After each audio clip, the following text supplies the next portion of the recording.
some new faces here. They've sold more records than Madonna. They've been on the road longer than Britney Spears has been alive. They're the legendary heavy metal band Metallica. They were at the point of breaking up when they made a decision to start group therapy. Meet Metallica. Want to sing? Camera over here. 85 million records, 22 years. I think it's 11 albums and various official releases. One word. Oh my God. One word to span our career.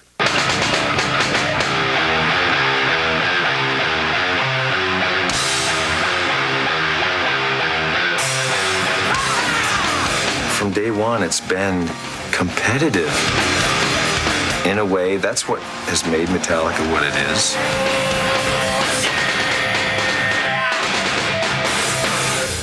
After 20 years, is it possible to retain the fire that, you guys once had at the beginning? He felt like he wasn't free enough to do what he needed to do. If you're not happy playing music,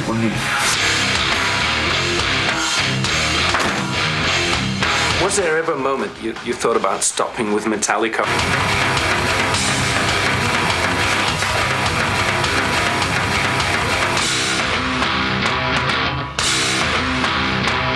Thank you so much for supporting Metallica through all the rough times and all the great times. Metallica loves you.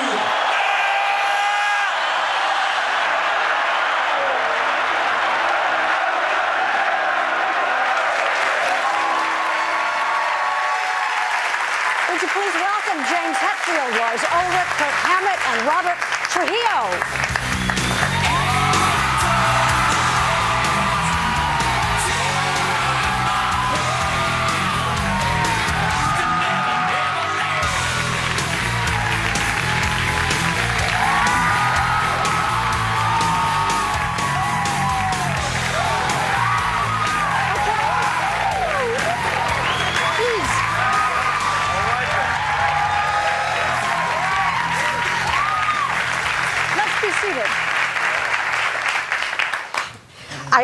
I think that some people might regard us as a bit of an odd couple.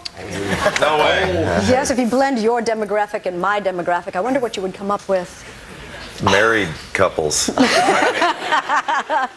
Metallica is full of surprises, including some inner demons, which they share with the world in a new documentary, already a cult film, Metallica, Some Kind of Monster. You guys are kind of going against the grain. Somebody said if you made a list of the 100 bands, you would be the last to do what you've done. One, you are guys who admit you need therapy. Two, you decide to do it in group. Three, with a film camera rolling every minute of the day, which actually was about 2 years. And then you release it as a motion picture. I love it, but I'm not sure I understand it. Who wants to go first? I'd like to think that for 23 years we've been trying to do things that people don't necessarily understand or that people don't necessarily find easy to define. We've always prided ourselves in the fact that we've gone against the grain, and being in the world that we're in, there's a lot of cliches and a lot of perceptions, and we've always just been proud of the fact that we've tried to go against as many of those as possible, fight the cliches and not do the obvious. And in some way I think this film is a continuation of that way of thinking. Well, you haven't grown up trying to be good boys. So whether it was grown up. Oh. All right, Kirk. Let's visit that idea for a moment, because seriously, there was some growing up that had to be done, and it was a painful growing up period, I think. Would you speak to that? Oh yeah, absolutely. I mean, being in a rock band totally it gives you an opportunity to just stay at any age you choose to stay at, because all you're really required of is to just be able to go out there and play on stage and write music and record in the studio, and barely any other responsibilities really come into place. I mean, Which is why everybody, wants to be a rock star. Pretty So much. what's the trouble? yeah, pretty much. It's What was the trouble with that scenario? well, I mean, it just it got to the point where we just weren't accountable for our own actions after a while. I mean, it's just we were getting away with murder every single day, and after a while, it caught up with us and started to eat at us from the inside. Lars, how was it eating at you? Well, I think the main thing, it was eating at the band collectively because we sort of didn't really communicate. We sort of forgot how to communicate with each other. We didn't really talk about how we were feeling. And I think the hardest thing for me was just that I felt that I lost touch with the other guys in the band, and that that the gang mentality that a band starts, like you're 18, 19 years old and you do everything together, you live together, you're traveling together, you're playing, eating, everything. And then as you kind of grow older, you start kind of drifting apart. And obviously because you want to assert your own independence and your own individuality, but we kind of lost touch with each other and we kind of all drifted. And that was what was eating away at me the most. If I understand the story, management basically introduced the idea of a therapist because the life of the band was threatened. Metallica was nearly breaking up. Well, there was this infamous Playboy interview that really, we were interviewed separately, and when you read it as one piece, it was very obvious that we hadn't talked to each other deeply in years, and there was a lot of walls built up, resentments from the past, and little stabs and this and that. And Jason, the bass player who was with us 14 years, he started to escape through. He would have his headset on all the time and just really kind of unplug. And I was no stranger to therapy, so I was pretty up for it. And as a group, I think we're all really into new challenges and trying something that it will at least keep the band healthy and prosperous and connected. Not to throw around too many gender stereotypes, but guys are not famously in touch with their feelings and anxious to talk about it in the way you have become very comfortable talking about it. I think especially in the beginning in the film, James, you look kind of icky about the process. Icky, wow. Icky. Let's talk about the zone for a minute. Okay, there is a way to help a person get in a zone. You could consider seriously doing some meditative or apply the meditative principles to music. All right. I don't want this to sound too way out, but if you do that, the four of you are out there, and you do it anyway, unconsciously. You do a musical meditation by starting to jam with each other. Sitting in the Ritz-Carlton with a therapist with a Bill Cosby sweater on and, going, what are we doing here? At first, it took a little while. And there was a lot that was hidden. And when you're kind of feeling uncomfortable, a camera is like this giant eyeball looking at you, making you feel even more uncomfortable. It I've got one looking at me right now. It kind of magnifies your insecurities at times. But that camera is ever present. We will talk about it when we come back, as we see what happens behind closed doors when there are no closed doors. Next. When I'm gone, things get talked about, and then decisions are made, and I feel I walk into something that's already kind of decided, and it's a total uphill battle for me a lot of times. I don't like that feeling. Oh, that's just like the last 15 years. Yeah. For me. Well, let's talk about this tomorrow then. All right? Right. Or do you want to take time out? No, I don't have time right now. Okay. How about we just save up the tension? Seriously, it's okay because it's good. Tension produces results. Tomorrow. To each other are complete bullshit. It sounds too stock. It sounds too normal to me. You know what I mean? I think it feels stock, I okay? can't hear you. So when you say, you're telling me what to play right now. You're telling me you should play with what Kirk's doing, and I'm telling you it's stock. Dude, fine. You know what, guys? Why don't we just go in there and just hammer it out, all right? Instead of hammering on each other.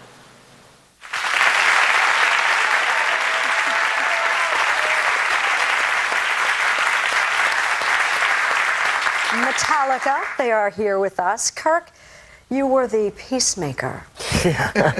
Whatever you want to call it. But who was in charge? At what point? I mean, just... Well, when you do this, I think what you mean is these guys. There's one guy in charge. Well, here's another guy in charge. We have two guys in charge. Well, Am I right? I've always been stuck somewhere in the middle there in that gray zone. It seemed like I was the only one who would ever step up and try to like calm things down or separate them or bring things to some sort of like, medium, not necessarily a happy medium, but some sort of medium. Just like we're sitting right now. Yeah. Are you okay now? I mean, I'll be honest, Kirk, I felt a little tension even as you were telling me that story, just a tiny bit. Yeah. Well. Yeah, but maybe compared to the past, that's no drama at all. No, not at all. Because in the old days, was it kind of intense between you and your leadership sharing? Well, it never felt intense. Well, I never realized how intense it was until I kind of stepped outside and looked at it from somebody else's point of view. And how intense was it really? I always looked at it. It was like we had some goals. We were making music. We were trying to do the best thing for Metallica, and it wasn't about so much about, it was part of it. I just think you're so self-absorbed, and what makes it worse is that you always talk about me. You use the word control and manipulation a lot. I think you control on purpose, and I think you control inadvertently. I think you control by the rules you always set. I think you control by how you always judge people. I think you control by your absence. I think you control all of this even when you're not here. James, that was the beginning of 2 years, about $1 million worth of therapy. What? Oh, you didn't know? So that was the beginning of the story. What was the middle story? Oh, well, in the middle was me with my struggles. And, when we started cracking that shell, once, Jason had left and we turned our eyes inwards and tried to see what is our part in all of this. And once this shell started cracking open, we knew too much. We couldn't stop. We started delving into, our personal backgrounds. Childhoods. Yeah, childhoods for sure. Your adult life is either spent running away from or figuring out your childhood, in my opinion. Well, because you made the movie, and here we are on TV, but may I ask, what were your childhood issues? Well, a lot of alienation. Growing up in a very strange religion that was very adult concept, Christian Science, with the mind over matter, God healing you, and not allowed to go to the doctors, not allowed to learn about health in school, having to leave during health class. So I felt like an outcast from the beginning, and that it was hard to explain to my parents that I didn't understand this because they were so immersed in it. They, equivalent of the minister in this church, and I felt very alienated from school, from my family, and spent the rest of my life looking for family. Well, you had a band, Mm-hmm.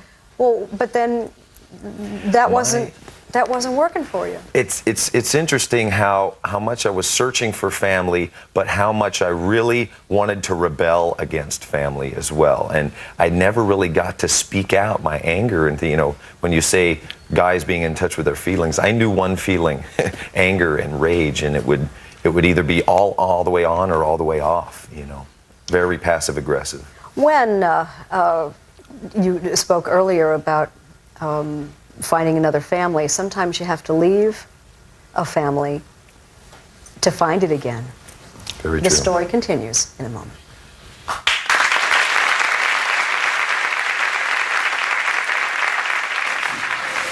Let's do it, and let's do it full on, or let's not do it at all. See?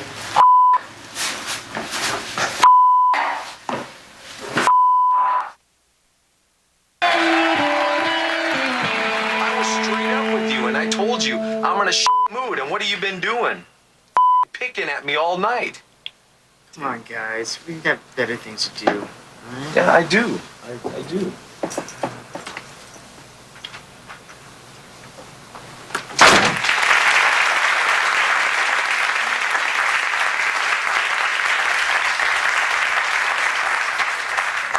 And after that door slam, James wasn't seen for a long time. Long time. It felt like forever. It was about 11 months. Saw him a couple times. Me and Kurt went down to visit him in rehab in kind of a family week and spent a nice week with him there and got to learn. I learned more about James that week that I probably had in the previous 20 years. 11 months, though. The first 4 or 5 months, they didn't know where you were. Where were you? I didn't know where I was either. It was a great thing to completely let go of what control I felt I had in my life. And I have my wife to really thank for that. She's the one who stepped up and said, "You've got to get out of here." I was literally thrown out of the house. You were unhealthy for me and our children, and you have got to go get some help. I'm out there looking for excitement, and all this stuff, the results are the same, man. I wake up the next day somewhere in some bed. I don't know who this person is next to me, and I'm drunk, completely hungover, and have a show to do, and the result is the same. My behavior from the road, the drinking, the just complete unaccountability started to seep into home life, and especially with the kids around, was very unhealthy. Metallica had a nickname. I don't know if it was deserved, but Alcoholica? Well deserved. It was well deserved. Why? We why worked you say hard that? for that title. Yeah. Okay, do you know, Rob, you are a fairly recent member of the Metallica family, and what was their reputation from where you were? And that was, I think you were with Ozzy Osbourne for a while. Well, actually, back in '93 and '94, I was in a band called Suicidal Tendencies.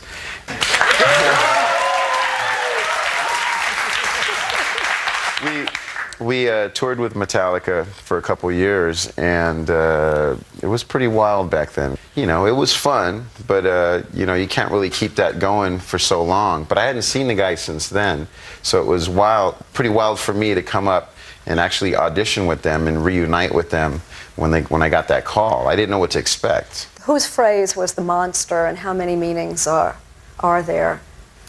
Well, for me, I think when I went into rehab, I had to unplug.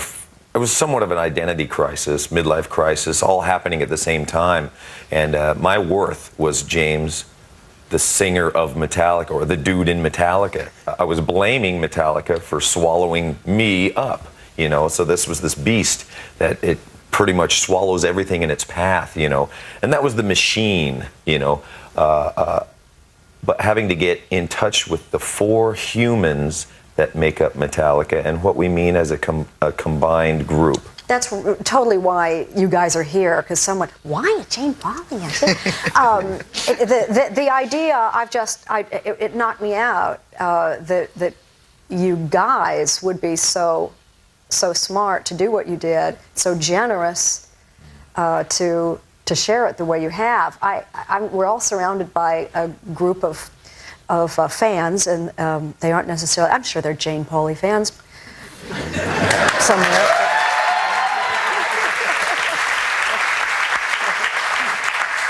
Not. They're your guys' fans, and I'm thrilled that they are here, but I think some of them are a little, I see some brains that are just don't quite get it. It's kind of an out there decision.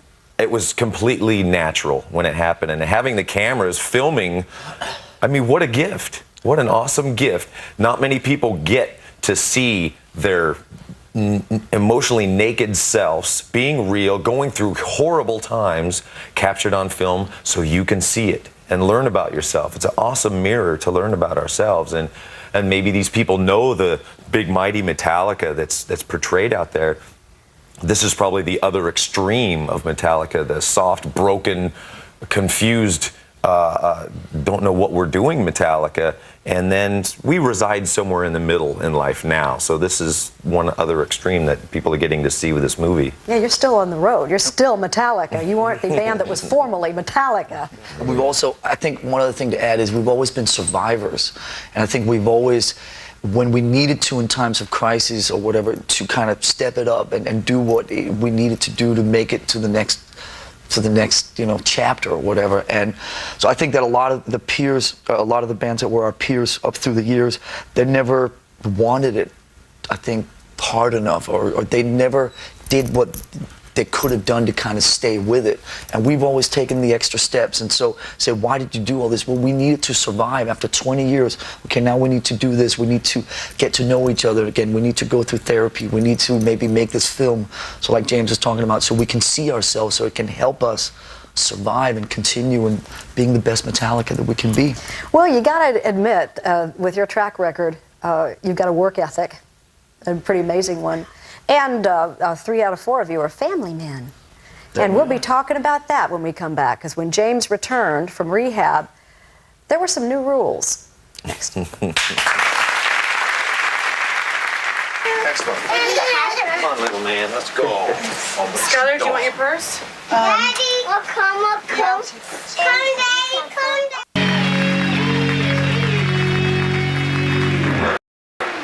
The drums? Yeah. Let me pin down. Daddy will play drums. I played drums a lot today already. I'm okay. You play for a while.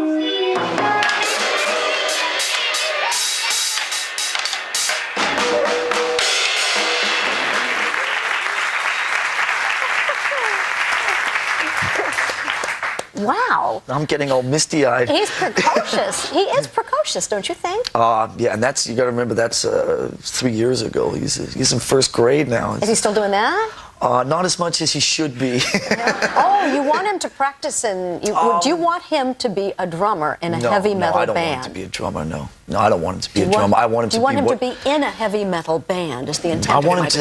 I want him to be whatever he wants to be. I sometimes feel that maybe he should have more of a knowledge of Daddy's instrument. I think he's maybe been on the drums about 3 times since then, and that's 3 years ago. But when he gets up there, he kind of makes some noise and has fun with it. And the way I was brought up, it was in a very open, very open home. You grew up in Denmark. I grew up in Copenhagen, Denmark, yeah. Very open, very liberal. My dad was a professional tennis player, traveled all over the world, and he never wanted me to be a professional tennis player following his footsteps. It was just, he wanted me to be what I wanted to be, and I kind of look at the same for my 2 boys. You could have been anything you wanted to be, and you became exactly what you wanted to be?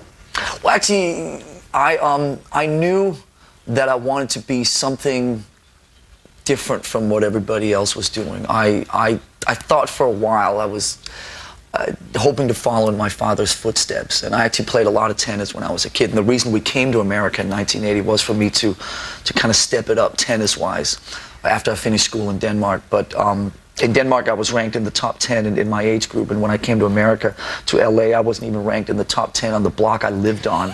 And it was kind of discouraging or something. And I think that, music had always been there. Was like my passion. Tennis was kind of what almost was looking to be my job, but music was my passion. So when tennis went away, music just took over, and here we are. I think that it's probably fair to say that family has become a shared passion. Kirk has indicated to me that he does not yet have children, but he's been practicing a lot, whatever that means. Rob is the new father, 9-month-old baby, but we have some scenes from the movie, Metallica, Parents. Where does a record start? Where does it end? Where does the process start? Where does the process end? All that type of stuff, do you know what I mean? It's really interesting. Yes, sweetie? Skylar, do you want your purse?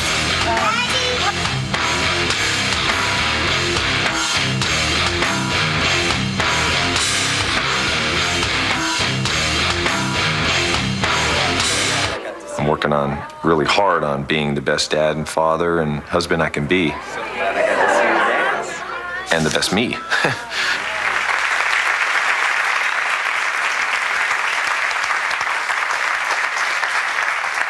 You've spoken about your family before, James. How many children do you have? 3.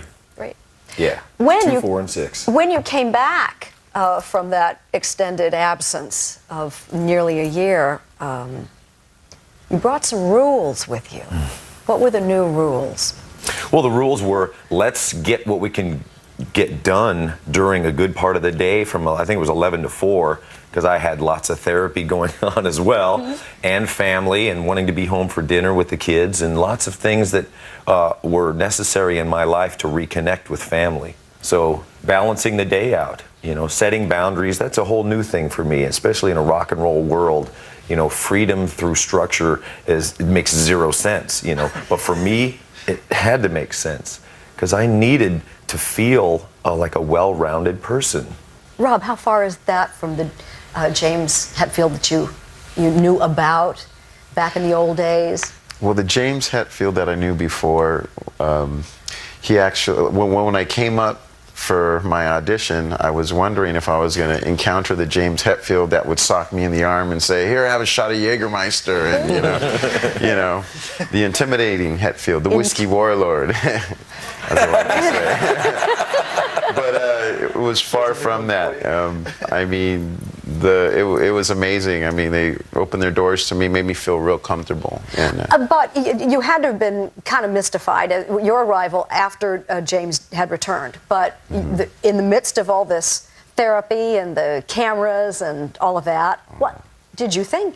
I mean, I was just pretty much excited about coming up. You know, I live in LA, so to drive up to San Francisco and jam with the guys.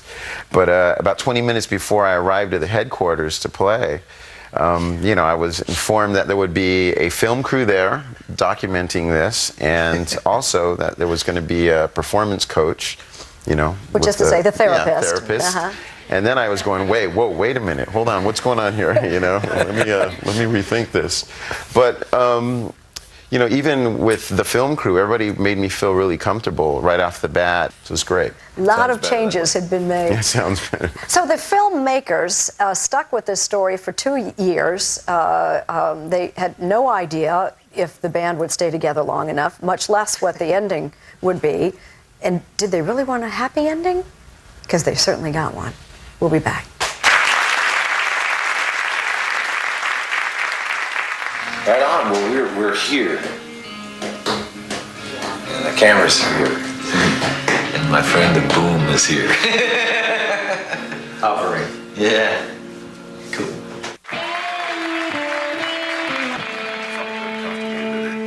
You know, a boom following me around, and it just felt like I was in the spotlight all the time. And I guess I don't really like that feeling. You know, one answer may be maybe there shouldn't be a film. I mean, that's the range of possibilities that we should really think about, because, I mean, why do you guys want to film? I think it's a great question, because for me it was really just, it came along with being in Metallica.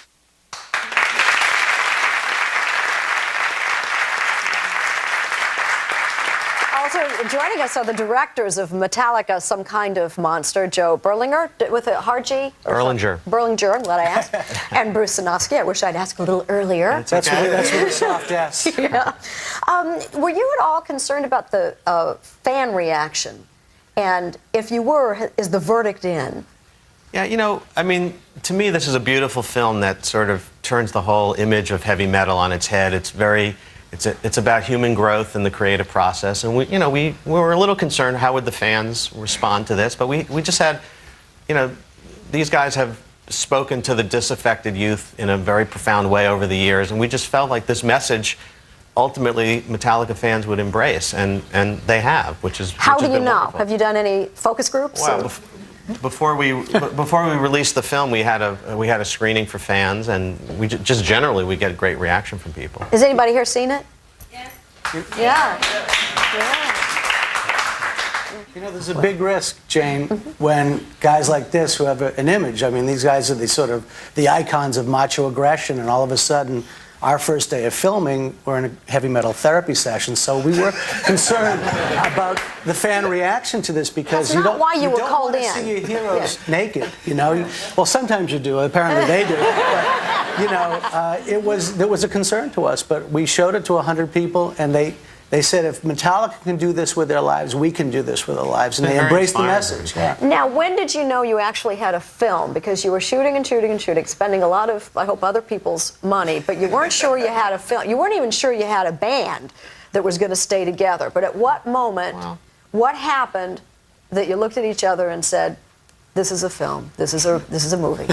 Well, you know, in what we do, there's an inverse relationship between the quality of the lives of the subjects and the quality of the film. And when James split and slammed the door, we looked at each other and we said, "Oh, too bad for these guys, but great for us." You know. But didn't he have to come back? What? Yeah, well, we hope so. He did have to come back. Of course, he had to come back. And then at that point, when we saw how profoundly different James was and how he was really working on himself and how all these guys were working on themselves, we knew that there was a real opportunity to sort of turn the whole rock documentary genre on its head, because most rock documentaries put these guys on a pedestal, glorify sex, drugs, and rock and roll, and these guys have willingly taken themselves off the pedestal and allowed themselves to be seen as human beings, and also shows the kind of wreckage that results from living 20 years of sex, drugs, and rock and roll. And we felt that that was a really important, honest message. You know, and we didn't know, where it was going to go. We waited 11 months for him, which is a long time to wait for anybody. It's like waiting for Godot, waiting for James. And he didn't want the film to continue. We spoke to him on his cell phone after Lars says he doesn't want this to continue. And we said, we want to sit down and talk with you. Let us at least film us talking with you so we have an ending to the film if that's as far as it goes. And then we had this meeting, and then we showed him about 20 minutes of the footage. And I think he was so fearful that while he was away, it was 11 months of James trash talking, and the band was gaying up on him. But he saw a depth to the material and a window into his own soul in some way. And he pulled us aside. He says, I want this to go on. I want this project to go on. And I want you guys to go deeper. I want you to go as deep as you possibly can. And the beauty of these guys is, and all the time we were with them, 2.5 years, not just 2 years, they never once said, shut the camera off, you're not welcome in this room. We had complete access, which was, for us a bounty. We were so grateful for that as filmmakers. And the reason I think this film has this utter authenticity in this age of reality TV where everything is so self-conscious and dissected and self-aware is that none of us knew what we were signing on for. I mean, we should say Phil Toll, the therapist, really was brought in for a couple of weeks originally to manage the Jason Newsted thing, and we were brought in by the record label really to just document a little B-roll of these guys, going into the studio. And we all just saw something special was happening, and we all just jumped on this train and rode with it. So from breaking point to breakthrough, the band is whole again with the introduction of Rob. Yes.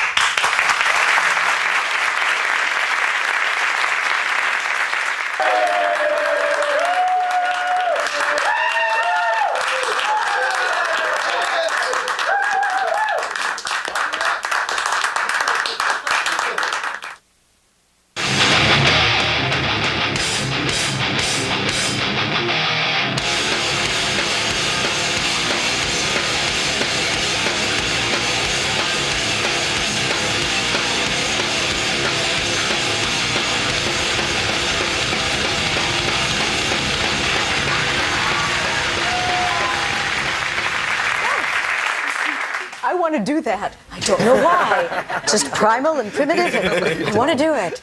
That was from Metallica's latest album, Saint Anger, which took something like 2 years to record, yes. And with great difficulty, but it was very much worth it.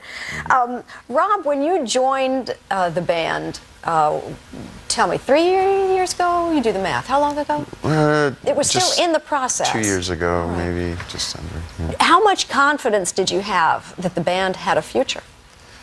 Well, I mean, I didn't really know exactly what was going on, the turmoil that existed, because when I came in, they were pretty well healed, I think. I think when I came into the picture, actually, things really came together and got solid. But we clicked right away. I mean, our performances clicked right away. We got along as, our personalities clicked, which was the most important thing. Now, immediately, the band seemed very committed to making a gesture to Rob that says, you're in, you're one of us. He had a 25% share right from the start, and a signing bonus that athletes like $1 million signing bonus. Am I right? Is that right? Yeah, because that's what when you said they came back. It's a loan. When you said well healed, I was already thinking $1 million, and I'm thinking well healed. Yes, they were very well healed. Are you sure that's not pesos or lira? Why were you guys that comfortable with your future that you could make that kind of an investment? Well, he had to jump on a moving train. We took the time for the three of us to heal before we just got the next bass player and kind of went on, And we had done that before. We wanted to take time and heal. And like Rob was saying, we kind of knew who we wanted and who we deserved. And Rob was the gift that showed up at that time. We deserved Rob, and I think he deserves us. Absolutely. And I do.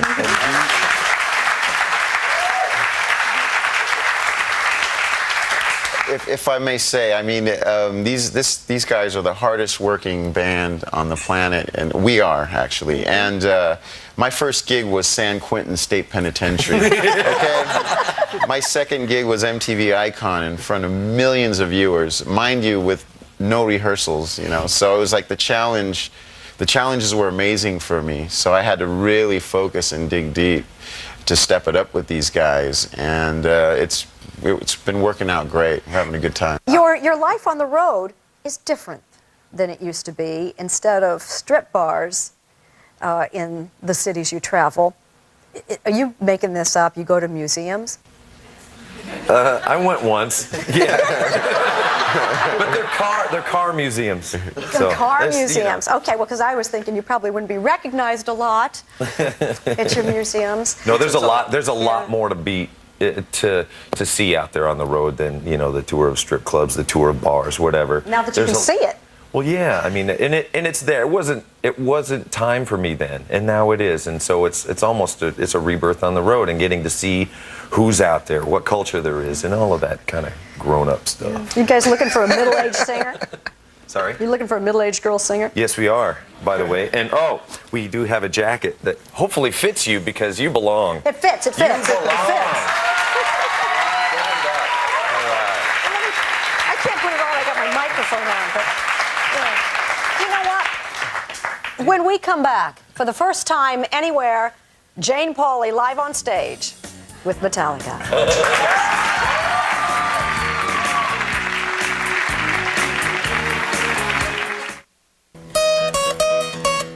Well, Kirk Hammett, obviously,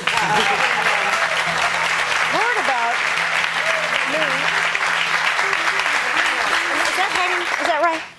We're doing. Because at least I got to get the look right. Yeah, at least got to you get. have to, Okay, yeah. tell me what we're doing here. So what we're doing, is first I'm going to show you the heavy metal power chord, and you keep your finger there, and you just hit the top two strings and make a face. Yeah, there you go. Excellent.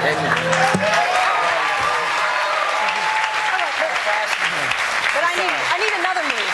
Okay. Give me one more move. All right, you want to keep your finger at the same It's not place. going anywhere. Yeah, and this is the heavy metal chunk, and this plays a large part in a lot of our songs. And all it is just you just want to ride that note, yeah, and look real kind of tough and evil, and I am give looking it some tough. attitude. Yeah, there you go. Agony. Exactly.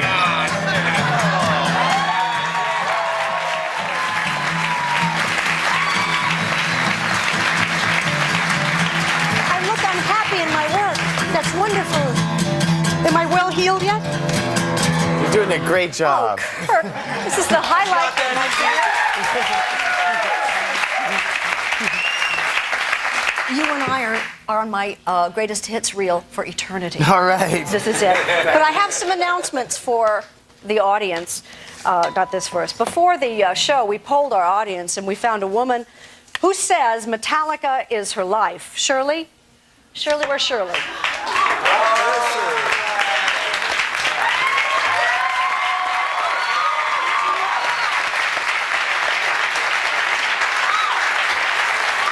Here you go, Shirley.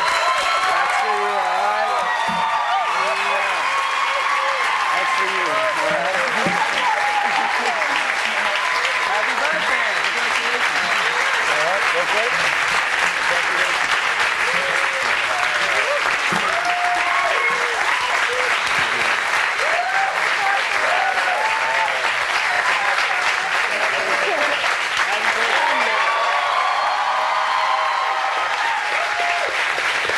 There's a birthday on on Monday. Oh, birthday on Monday? You guys have made two women very happy today. And I just wanted to show you this. You can't have this one. It's all marked up because that's my copy. Joe Berlinger has a book about Metallica coming out in November. You'll be looking for that. And in the meantime, nobody in the audience is leaving today without a copy of Metallica's latest. So what? Thanks to all my guests. Thank you. Thank you for coming. Thank you, Peter. And while I say, check out our website, Thank you. thejanepaulyshow.com. Thanks for watching. Oh, no, I really blew that. Thanks for watching, she said. And she's going to go. See you next time.